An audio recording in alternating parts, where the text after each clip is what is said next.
गुरु प्यारी साध संगत जी, बड़े प्यार से कहिए जी, धन निरंकार जी। आशा करते हैं कि आप सभी संत महापुरुष सतगुरु माता जी के आशीर्वाद से जहाँ भी होंगे सेवा सिमरन और सत्संग करते हुए सतगुरु के चरणों से जुड़ करके स्वस्थ होंगे, मस्त होंगे, प्रसन्न होंगे। साध संगत जी, आज के टॉपिक का नाम है संत और देवता। साध संगत जी, एक ऐसे ही संत हुए जो बड़े ही सदाचारी और लोक सेवी थे। उनके जीवन का मुख्य लक्ष्य परोपकार करना था। एक बार उनके आश्रम के निकट से देवताओं की टोली जा रही थी। संत आसन जमाए साधना में लीन थे। उन्होंने आंखें खोली तो देखा कि सामने देवतागण खड़े हैं। संत ने उनका अभिवादन करके उन सभी को आसन दिया, उनकी खूब सेवा की। देवतागण उनके इस व्यवहार और उनके परोपकार के कार्य से प्रसन्न होकर उनसे वरदान मांगने के लिए कहा। संत ने आदर पूर्वक कहा, हे देवगण, मेरी कोई इच्छा नहीं है। आप लोगों की दया से मेरे पास सब कुछ है। देवतागण बोले, आपको वरदान तो मांगना ही पड़ेगा, क्योंकि मेरे वचन किसी भी तरह से खाली नहीं जा सकते हैं। तब संत बोले, हे देवगण, आप तो सब कुछ जानते हैं। आप जो वरदान देंगे वह मुझे सहर्ष स्वीकार हो जाएगा। देवगण बोले, जाओ, तुम दूसरों की भलाई करो, तुम्हारे हाथों दूसरे का कल्याण हो। संत ने कहा, महाराज, यह तो बहुत कठिन कार्य है। देवगण बोले, कठिन? इसमें क्या कठिन है? संत ने कहा, मैंने आज तक किसी को भी दूसरा समझा ही नहीं, फिर मैं दूसरों का कल्याण कैसे कर सकूंगा? सभी देवतागण संत की यह बात को सुनकर एक दूसरे का मुंह देखने लगे। अब उन्हें ज्ञात हो चुका था कि यह एक सच्चा संत है। देवों ने अपना वरदान को दोहराते हुए कहा, हे संत, अब आपकी छाया जिस पर पड़ेगी उसका कल्याण होगा। संत ने आदर के साथ कहा कि हे देव, हम पर एक और कृपा करें। मेरी वजह से किस किस की भलाई हो रही है इसका पता मुझे ना चले, नहीं तो इससे उत्पन्न अहंकार मुझे पतन के मार्ग पर ले जाएगा। देवतागण संत के इस वचन को सुनकर अभिभूत हो गए। परोपकार करने वाले संत के ऐसे ही विचार होते हैं। संत मत विचार, यदि परोपकार का यह विचार लोगों के समझ में आ जाए तो पूरे संसार में कहीं भी दुख होगा ही नहीं, कहीं गरीबी नहीं रहेगी, कहीं अभाव और शिक्षा की कमी नहीं होगी। ऐसा नहीं है कि ऐसे लोग वर्तमान समय में नहीं हैं।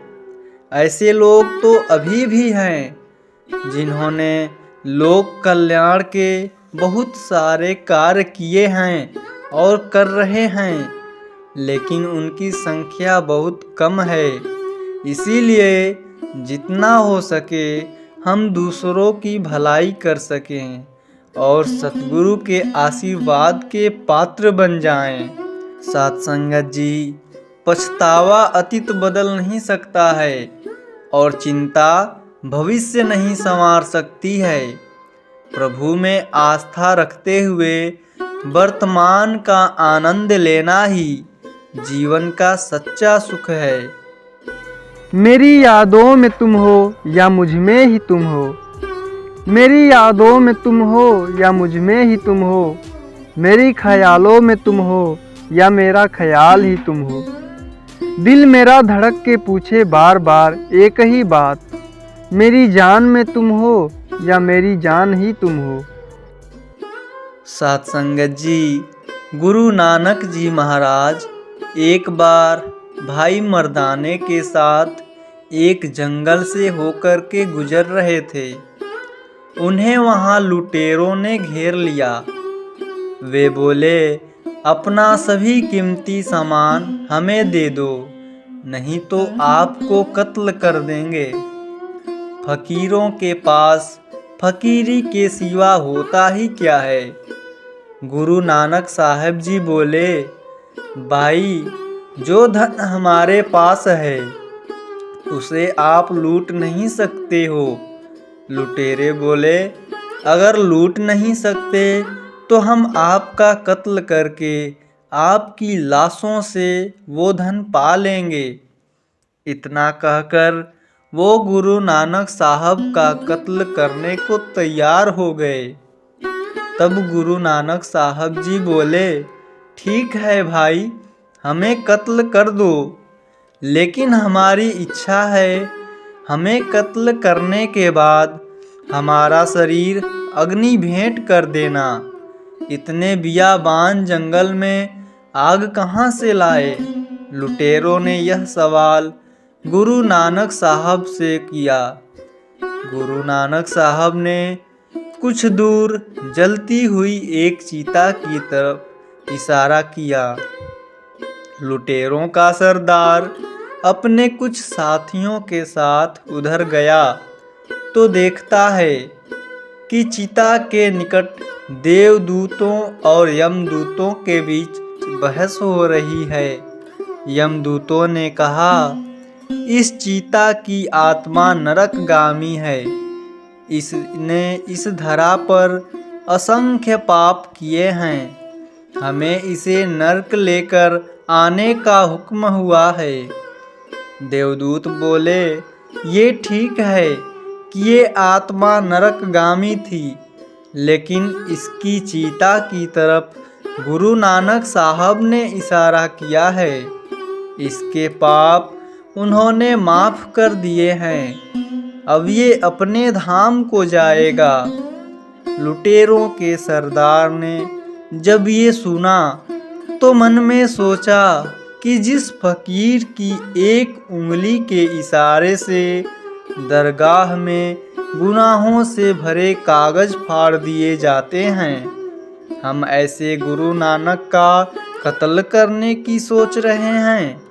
इतना सोचकर वो अपने सभी साथियों के साथ धन्य गुरु नानक साहब जी के चरणों में नतमस्तक हो गया।